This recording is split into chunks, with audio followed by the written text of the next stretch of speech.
ঢাকার কমলাপুর থেকে বিমানবন্দর পর্যন্ত পথে মেট্রো রেল নির্মাণের ঠিকাদার নিয়োগের প্রক্রিয়া আবার শুরু করেছে সরকার। আর এ নিয়েই আজকের প্রথম আলোর শিরোনাম, দ্বিতীয় মেট্রো রেল করবে সরকার, ব্যয় নিয়ে প্রশ্ন। খবরটিতে বলা হচ্ছে, মেট্রো রেল নির্মাণ ব্যয় নিয়ে ঠিকাদারের প্রস্তাব ৩,৬১৮ কোটি টাকা। এতে কিলোমিটার প্রতি ব্যয় পড়বে ১,৫৭৪ কোটি টাকা। আর ব্যয় বেশি হওয়ার কারণ হিসেবে রিপোর্টটিতে বলা হচ্ছে, ঋণ ও দরপত্রের শর্তই এমন যেখানে জাপানি ঠিকাদার ছাড়া অন্য কারোরই অংশ নেয়ার সুযোগ কম। পাশেই 2 কলামের প্রতিবেদন মধ্যপ্রাচ্য পরিস্থিতি নিয়ে। লেবাননে যতদিন যুদ্ধবিরতি, হরমুজ ততদিন খোলা। ইরানের উক্তি দিয়ে করা এই শিরোনামে বলা হচ্ছে, হরমুজ প্রণালী খুলে দেওয়ার ঘোষণায় আন্তর্জাতিক বাজারে জ্বালানি তেলের দাম কমতে শুরু করেছে। লেবানন ও ইসরায়েলের যুদ্ধবিরতির 10 দিন বিশ্ব জ্বালানি তেল পরিবহনে গুরুত্বপূর্ণ এই জলপথ দিয়ে অনুমতি সাপেক্ষে যুক্তরাষ্ট্রের পতাকাবাহী জাহাজ সহ সব ধরনের বাণিজ্যিক জাহাজ চলাচল করতে পারবে। যদিও ইরানের বন্দর ঘিরে নৌ অবরোধ জারি রাখার ঘোষণা বহাল রেখেছে যুক্তরাষ্ট্র। প্রথম আলোর শেষ পাতায় 1 কলামে একটি প্রতিবেদন করা হয়েছে, ইউপিডিএফ নেতাকে গুলি করে হত্যা, 2 বোন গুলিবিদ্ধ। দৈনিক সমকালের শিরোনাম, টিকার অব্যবস্থাপনায় 11 রোগের বিস্তার। অন্তর্বর্তীকালীন সরকারের দুর্বল পরিকল্পনাকে লাল বর্ডার দিয়ে উল্লেখ করে প্রতিবেদনটিতে বলা হচ্ছে, দেশে 15 রোগের প্রতিরোধ কার্যক্রম বন্ধ, আরও 26 রোগ ছড়ানোর শঙ্কা।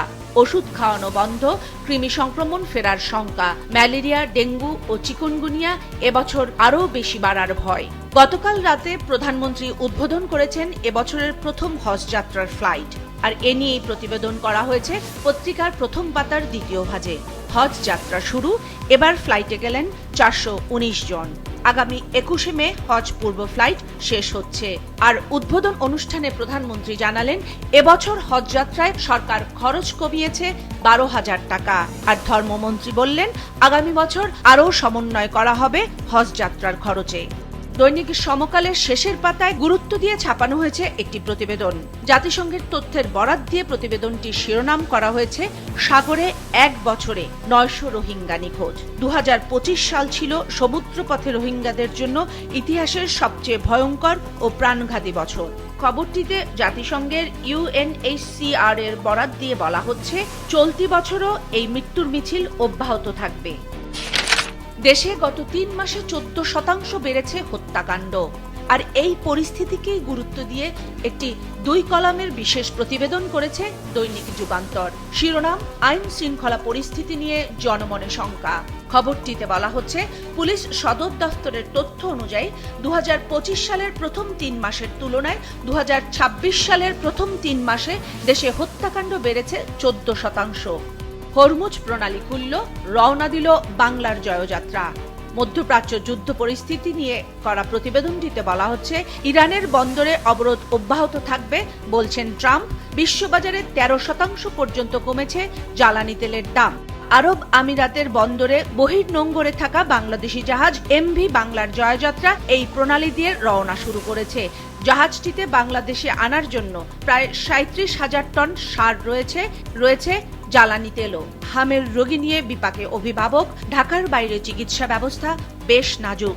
এই শিরোনামে দেশের হাম পরিস্থিতি নিয়ে একটি খবর প্রকাশ করেছে পত্রিকাটি। গত 24 ঘন্টায় 5 জনের মৃত্যু। খবরটিতে বলা হচ্ছে, 61 জেলায় ছড়িয়েছে রোগটি। আক্রান্ত শিশুদের 83% 5 বছরের নিচে। দৈনিক যুগান্তরের শেষ পাতার শিরোনাম, বিএনপির ত্যাগীদের মূল্যায়ন, কেন্দ্র থেকে তৃণমূল বাড়ছে ক্ষোভ। কেউ চান যথাযথ সম্মান, কেউ বা পদ পদবি। পাশেই জাতীয় সংসদের সংরক্ষিত নারী আসনের বিএনপির চূড়ান্ত বাছাই প্রক্রিয়া নিয়ে একটি 1 কলামের প্রতিবেদন করা হয়েছে। এর ঠিক পাশেই সাক্ষাৎকারে দলীয় সিদ্ধান্ত মেনে নেওয়ার প্রতিশ্রুতি নারী প্রার্থীদের। কালের কণ্ঠের আজকের শিরোনাম, এত তেল যাচ্ছে কোথায়। খবরটিতে বলা হচ্ছে, মজুদ পর্যাপ্ত, তবুও বন্ধ থাকছে পাম্প, দুর্ভোগে সাধারণ মানুষ। এরপরও প্রতিমন্ত্রী বলছেন, দেশের ইতিহাসে সবচেয়ে বেশি জ্বালানি মজুদ রয়েছে। কোথাও কোথাও 10 ঘন্টা পর্যন্ত থাকছে না বিদ্যুৎ। এই শিরোনামে 1 কলামে একটি রিপোর্ট করা হয়েছে। এর পাশেই বলা হচ্ছে, জ্বালানি তেল সংকটের পরিস্থিতিতে সারা দেশে তীব্র হয়েছে লোডশেডিং এর মাত্রা। কালের কণ্ঠের শেষ পৃষ্ঠার শিরোনাম, মাদকে ছদ্মবেশী শতাধিক বিদেশি। ভিন্ন পেশার আড়ালে বাংলাদেশে থাকা এই বিদেশিদের প্রধান কাজ মাদক কারবার। মাফিয়া চক্রে রয়েছে ১৫০০-এরও বড় কারবারি, যারা প্রায় সবাই বিদেশি। চলতি বছরের শেষেই হচ্ছে স্থানীয় সরকার নির্বাচন। খবরে বলা হচ্ছে, উপজেলা ও পৌরসভায় প্রশাসক নয়, স্থানীয় সরকার নির্বাচনে থাকছে না দলীয় প্রতীক। প্রার্থী বাছাইয়ে বিএনপির প্রস্তুতি জোরদার, একক প্রার্থী নিশ্চিত করছে বিএনপি। সম্ভাব্য প্রার্থীদের উপর নজর রাখছে হাইকমান্ড। এর ঠিক নিচেই বিশেষ গুরুত্ব দিয়ে প্রকাশ করা হয়েছে জামাতে ইসলামীর ছায়া মন্ত্রিসভা গঠন নিয়ে একটি খবর। আগামী ২-১ মাসের মধ্যেই ছায়া মন্ত্রিসভা গঠন করছে জামাতে ইসলামী। খবরটিতে বলা হয়েছে, শ্যাডো ক্যাবিনেট নামের এই মন্ত্রিসভা প্রস্তুতে কাজ শুরু করেছে দলটির বিশেষজ্ঞ দল। দল থেকে নির্বাচিত সংসদ সদস্য, সিনিয়র নেতা এবং বিশেষজ্ঞদের নিয়েই হবে এই মন্ত্রিসভা। চূড়ান্ত করতে লাগবে ১ থেকে ২ মাস। তবে এর মধ্যেই জামাতে ইসলামের ছায়া মন্ত্রিসভা শ্যাডো ক্যাবিনেট নামে ভুয়া তালিকা ছড়িয়ে গেছে সামাজিক যোগাযোগ মাধ্যমে। সংস্কার প্রশ্নে ঋণের কিস্তি আটকে দিল আইএমএফ।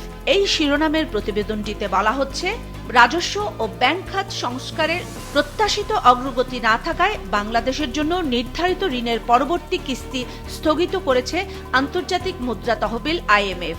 এতে জুনে $1.3 বিলিয়ন পাচ্ছে না সরকার। অতিরিক্ত শর্তে নতুন ঋণ কর্মসূচির প্রস্তাব দিয়েছে আইএমএফ। জামাতে ইসলামের আমির ডাক্তার শফিকুর রহমানের বরাত দিয়ে 2 কলামের একটি প্রতিবেদন করা হয়েছে দৈনিক আমার দেশের শেষের পাতায়।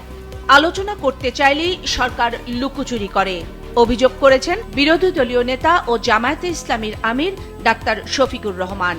খবরটিতে বলা হচ্ছে, জাতীয় সংকট উত্তরণে সংসদে ও সংসদের বাইরে একসঙ্গে কাজ করতে সরকারের প্রতি বারবার আহ্বান জানিয়েছে বিরোধী দলীয় নেতা ডাক্তার শফিকুর রহমান।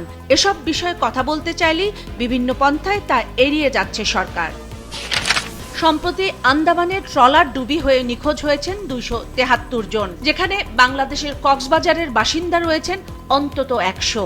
আর এই খবরটিকে বিশেষ গুরুত্ব দিয়ে প্রকাশ করেছে দৈনিক দেশ রূপান্তর। শিরোনাম, স্বজনের কান্নায় টেকনাফ ও পেকুয়ার বাতাস ভারী। দৈনিক দেশ রূপান্তরের শেষ পাতায় হাম পরিস্থিতি নিয়ে একটি ভিন্ন ধারার রিপোর্ট প্রকাশ করা হয়েছে। শিরোনাম, হামে মৃত্যুর অধিকাংশই পুষ্টিহীনতায়। খবরে বলা হচ্ছে, 33 দিনে 211 শিশুর মৃত্যু হয়েছে, যাদের অধিকাংশই ছিল পুষ্টিহীনতার সমস্যা। মায়েরও টিকা নেওয়ার পরামর্শ দিচ্ছেন বিশেষজ্ঞরা। স্বাস্থ্যমন্ত্রী বলেছেন, হামের প্রকোপ কিছুটা কমেছে। মোহাম্মদপুরের আইন শৃঙ্খলা পরিস্থিতি নিয়ে দৈনিক কালবেলার প্রধান খবর, 17 ভাইয়ের আশীর্বাদ নিয়ে 16 গ্যাংয়ের নির্ভয়ে সন্ত্রাস চলছে মোহাম্মদপুরে। এই 17 ভাইয়ের মধ্যে 8 জন বিএনপি নেতা, বিএনপির মদতপুষ্ট ক্যাডার 3 জন, চিহ্নিত সন্ত্রাসী 4 জন, সাবেক কাউন্সিলর 1 জন এবং আওয়ামী লীগের নেতা রয়েছেন 1 জন। এই 17 ভাইয়ের অধীনে কাজ করছেন 105 সন্ত্রাসী। হাসিনার প্রত্যাবর্তন সম্ভাবনা পরীক্ষা করছে ভারত। এই শিরোনামে 2 কলামের একটি প্রতিবেদন গুরুত্ব দিয়ে ছেপেছে দৈনিক কালবেলা। খবরটিতে বলা হচ্ছে, সাবেক প্রধানমন্ত্রী শেখ হাসিনাকে বাংলাদেশে ফিরিয়ে আনার জন্য ঢাকার পাঠানো প্রত্যাবর্তন অনুরোধটি বর্তমানে ভারত সরকার পর্যালোচনা করছে বলে জানিয়েছে দেশটির পররাষ্ট্র মন্ত্রণালয়। মন্ত্রণালয়ের মুখপাত্র রণধীর জাসওয়ালের বরাত দিয়ে করা হয়েছে প্রতিবেদনটি। পাবনার সাথিয়ায় শিশুরা ভয়ে বিদ্যালয়ে যাচ্ছে না। এই শিরোনামে একটি স্পট রিপোর্ট করা হয়েছে পত্রিকাটির শেষ পাতায়।